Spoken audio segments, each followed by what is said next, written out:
डाल रहा था। डील साइन करने का उसका कोई इरादा न था। इस पर श्रील प्रभुपाद अत्यधिक क्रोधित हो जाते हैं और गिरिराज स्वामी को आदेश देते हैं कि वह सुमति मुरारजी और अन्य इस्कॉन के आजीवन सदस्यों से सहायता ले और साथ ही न्यूज़पेपर में आर्टिकल छापे कि यह जमीन हरे कृष्ण लैंड के नाम से जानी जाएगी और कुछ ही दिनों में इस्कॉन के आधिपत्य में आने वाली है। क्यों आप सबने ये क्यों किया? किस अधिकार से आपने समाचार पत्र में यह नोटिस छपवाया? अब तक आपने सरकार का कर तक नहीं जमा करवाया और ना कि आपने चैरिटी कमिश्नर से अनुमति ली है और मुझे गलत साबित करने पर तुले हैं। आप क्या मुझे मुंबई में बदनाम कराना चाहते हैं? नहीं, ऐसी बात नहीं है। हम तो बस सच सामने लाना चाहते हैं ताकि सभी को इसकी जानकारी हो जाए। जानकारी? कैसी जानकारी? तथ्य तो यह है कि आपने अभी तक अनुमति नहीं ली है। तथ्य यह है कि आपने अभी तक सरकार को कर भुगतान नहीं किया है और आप उल्टा मुझे ही तो दिखा रहे हैं। इन सभी तथ्यों को क्यों नहीं छपा रहे हैं आप? मैं तो 6 महीने से अनुबंध पत्र देने को तैयार हूँ, लेकिन आप लोगों ने अपना काम नहीं किया है और बात करते हैं तथ्य की। मैं दिल्ली के इस कॉन्ट्रैक्ट को रद्द करता हूँ और आपने जो मुझे 2 लाख दिए वह मेरे। उस जमीन को तुरंत खाली कर दीजिए, तुरंत। नायक जी, मेरी बात तो सुनिए। मुझे कोई बात नहीं सुनी तुम्हारी। निकल जाओ यहाँ से।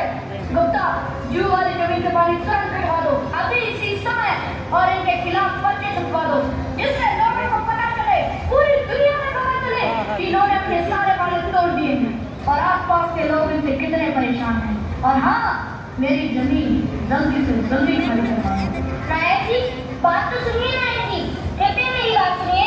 मेरे घर से निकल जाइए अभी, तुरंत। मिस्टर नायर के इस व्यवहार से भक्तों को चिंता होने लगी। वे सोचने लगे कि अब राधा राज बिहारी जी का मंदिर कैसे स्थापित करेंगे। जब उन्होंने श्री प्रभुपाद को बताया तो प्रभुपाद ने तुरंत मिस्टर नायर के खिलाफ मुकदमा दर्ज करने को कहा। शुद्ध भक्त होने के नाते श्रील प्रभुपाद को चाहे कहा। वे सोचने लगे कि राधा राज बिहारी जी का मंदिर बनने में बड़ी बाधा आ रही है, तो वह भी विदेश से तुरंत मुंबई आ गए और मिस्टर नायर से अपने मित्र महादेव जी के घर मिले। यह सभी CIA के एजेंट हैं और आप हरे कृष्ण की ओट में इन सबको अमेरिका से यहाँ जासूसी करने के लिए ला रहे हैं। मैं ऐसा कभी नहीं होने दूंगा। मैं आपको अपनी जमीन नहीं दूंगा।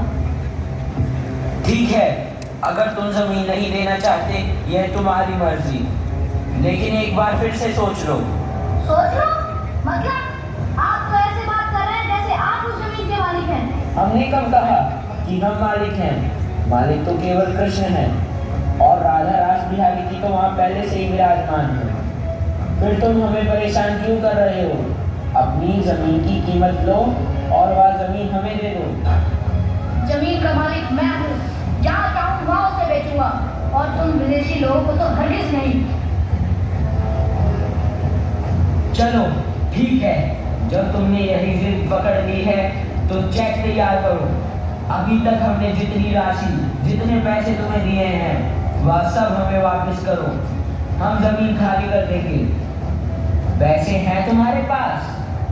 हाँ, है पैसे मेरे पास। तुम्हारी तरफ भिखारी नहीं हूँ मैं। मेरे पास पैसा है, पावर है। तुम्हें मेरी ताकत का अंदाजा ही नहीं है। मूर्तियों को तोड़कर बाहर फेंक दूंगा और तुम लोगों को भागे लात मार कर निकाल दूंगा।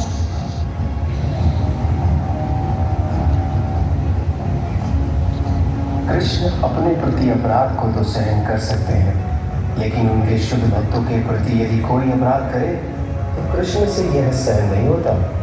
जिस रात मिस्टर नायर ने श्रील प्रभुपाद से इस तरह बात की, उसी रात मिस्टर नायर को हार्ट अटैक आया और उसकी मृत्यु हो गई। मिसेज नायर मिस्टर नायर की मृत्यु को सहन नहीं कर पाई और इस्कॉन और उसके सदस्यों को अपना शत्रु समझ बैठी। उसने पैसों की ताकत से राधा राज बिहारी जी के मंदिर को तोड़ने के लिए म्युनिसिपलिटी डिपार्टमेंट के कुछ लोगों को पुलिस वालों के साथ वहां भेजा। छोटे देख रहे हो, यही है वो विष्णु मंदिर। जबरदस्ती डेरा डाला हुआ है, सब इलीगल है। वैसा ना अपने आप को किसी ने बात तो माने। दूसरा की जमीन पे कब्जा करे थे। तुम काटो कुट्टू तो देख रहे हो। जाके तोड़ो ना के। ठहरो, जरा 6 मिनट बात तो कर लो। ये देखो, मेरे पास एग्रीमेंट की कागज है। ये जमीन कुछ ही दिनों में हमारी होने वाली है। इसका सौदा हो चुका है। जरा कागज तो देख लीजिए। अरे पंडित जी,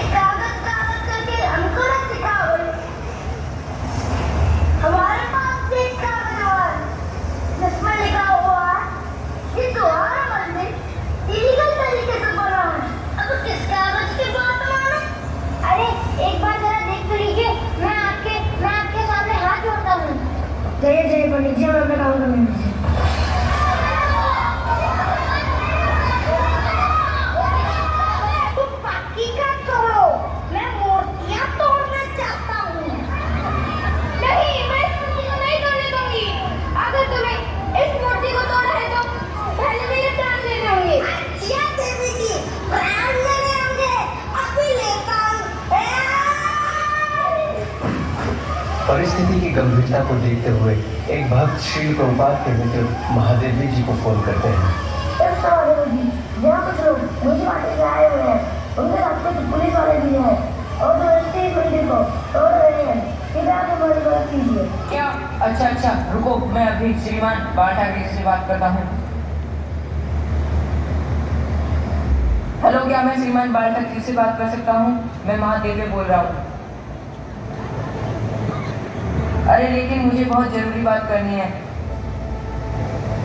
हाँ, कराइए जल्दी।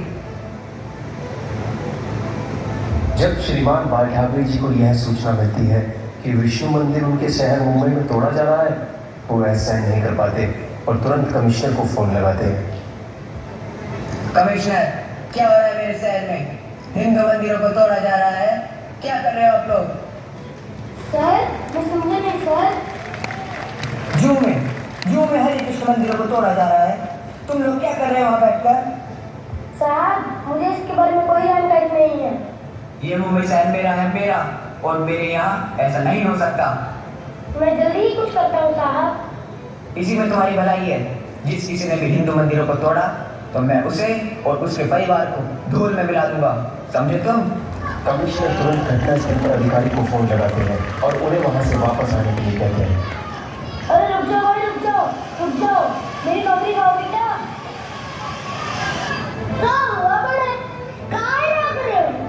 अरे छोटे, बाहर आने का फोन है, कमिश्नर साहब सीधा आदेश है, यहाँ है, जल्दी वापस चलो। चलो, सब वापस चलो।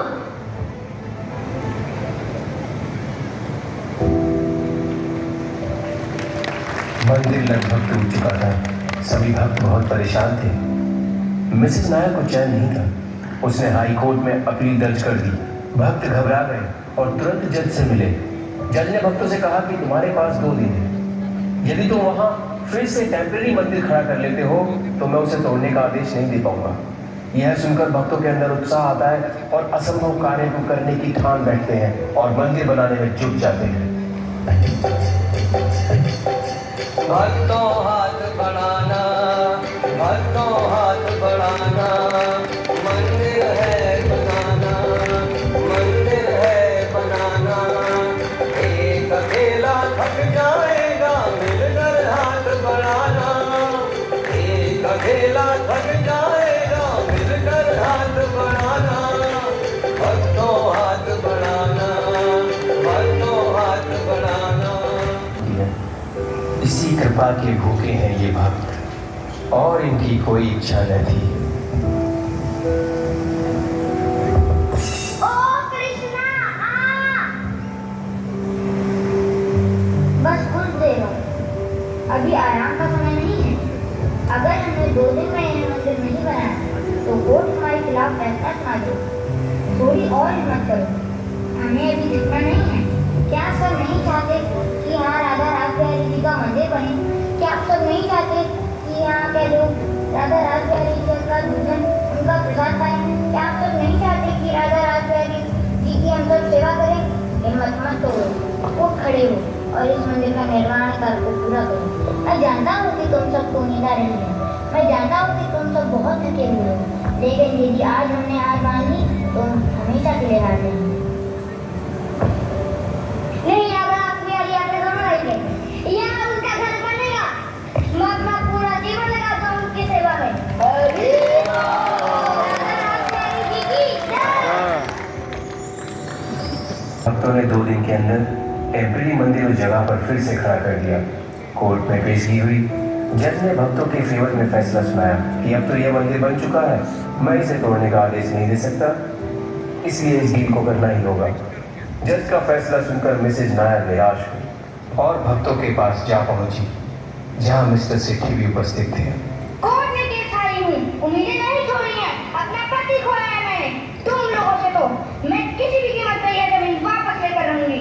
10, 20, 50 जितने चाहे उतने गुंडा अभी बेचती हूँ। 2-4 डंडे खाओगे, अपने आप पकड़ ठिकाने आ जाएगी, ढोंगी कहीं के। अरे ब्रजमोहन, ले गई हो मेरी गन? 10, 20, 50 क्यों देवी जी? भेजना तो 251 भेजना। 250 कारतूस है मेरे पास, कम से कम 1 तो बचेगा अगर मंदिर तोड़ना हो तो। समझी देवी जी?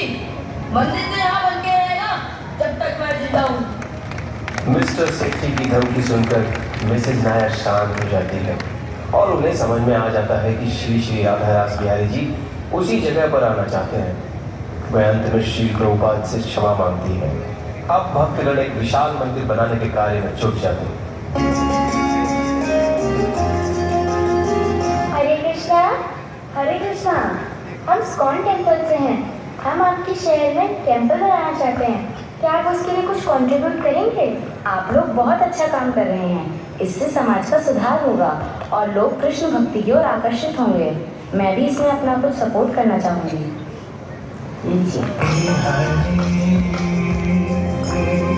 हरे कृष्णा।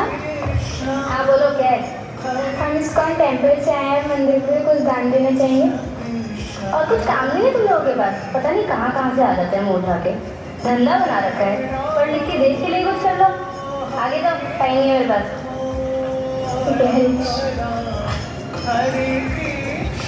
हरे कृष्णा। हम आपके घर में एक मंदिर बना रहे हैं, क्या आप कुछ दान देंगे?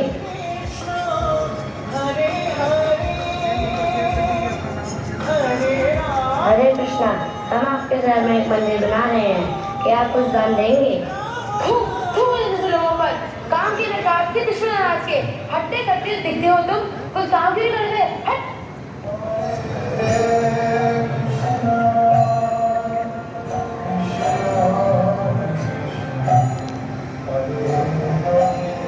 भक्तगण प्रत्येक व्यक्ति को अप्रोच करते हैं, उनसे दान मांगते हैं। कोई उनका स्वागत करता, कोई उन्हें धुतकारता तो कोई उन्हें गालियां देता, लेकिन किसी भी प्रकार का मान अपमान उनको अपनी राह से भटका नहीं पाया। उनकी केवल एक ही इच्छा थी कि श्री प्रभुपाद का सपना पूरा हो। धन इकट्ठा करके उन्होंने मंदिर का निर्माण कार्य पूरा करवाया और इस प्रकार श्रील प्रभुपाद की प्रसन्नता के लिए युग मंदिर भक्तों के समर्पण से संपूर्ण हुआ। परम पूज्य गोपाल कृष्ण गोस्वामी महाराज इस प्रोजेक्ट में पर्सनली जुड़े थे और 1977 में श्रील प्रभुपाद के प्रस्थान के बाद उनके सपने को पूरा करते हुए ऐसे कई सबसे बड़े इस्कॉन मंदिरों को प्रेरित करने और पूरा करने में लगे हुए हैं, परंतु अपने परम विनम्र स्वभाव के कारण यह सब गुप्त रूप से करते हैं। इन मंदिरों के निर्माण के लिए गुरु महाराज अनेक प्रकार से व्यस्त रहते हैं, जैसे अलग अलग डेवलपमेंट अथॉरिटीज़ के चक्कर लगाना, बड़े बड़े दानकर्ता से व्यक्तिगत रूप से मिलना, अलग अलग सरकारी अधिकारियों से रिलेशनशिप बनाना। यहाँ तक कि एक बार एक मुस्लिम अधिकारी को गुरु महाराज ने कुरान गिफ्ट में दी। बड़े बड़े आर्किटेक्ट से मिलना, उनके डिज़ाइन को देखना और उन्हें प्रोजेक्ट में जोड़ना, धन एकत्रित करने के लिए भक्तों को प्रेरित करना और अक्सर स्वयं प्रोजेक्ट में धन एकत्रित करके दे देना, कंस्ट्रक्शन साइट पर खुद जाकर देखना और न जाने क्या क्या शामिल है। शायद हमारे माता पिता ने हमारे लिए एक घर दिया होगा, परंतु गुरु महाराज इतने दयालु हैं कि मंदिरों के माध्यम से हमारे लिए इतने सारे घरों का निर्माण कर देना चाहते हैं कि हमें और आगे आने वाली पीढ़ी को कभी कमी न रहे और हमेशा संरक्षण मिल सके।